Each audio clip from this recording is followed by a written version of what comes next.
جس گھر میں اذان کی آواز پہنچتی ہے وہاں کبھی کالا جادو اثر نہیں کرتا۔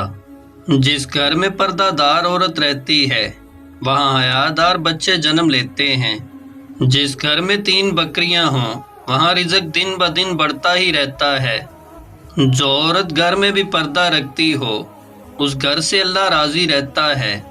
گھر کے اندر مرغی ذبح کرنے سے گھر میں غربت کا خاتمہ ہوتا ہے۔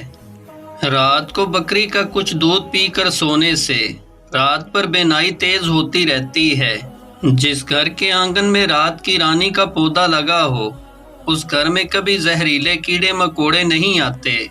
بے حیا عورت کا ایک بال کسی گھر میں پھینک دیا جائے تو اس گھر کا سکون برباد ہو جاتا ہے۔ بچے ہوئے سالن کو گندے نالے میں پھینکنے سے 40 سال تک رزق کی تنگی ہو جاتی ہے۔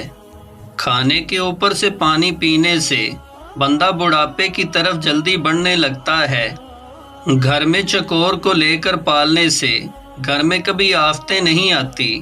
جس گھر میں شہد کی مکھی چھتا بنا لیتی ہے وہاں کا رزق 100 سال تک بڑھتا رہتا ہے۔ جس گھر میں لڑائی جھگڑے رہتے ہوں وہ گھر بد نظری کا ہمیشہ شکار رہتا ہے۔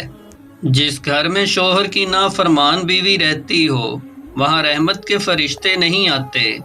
جس گھر میں خالی کینچی چلائی جاتی ہے اس گھر میں بیماری جلدی آتی ہے۔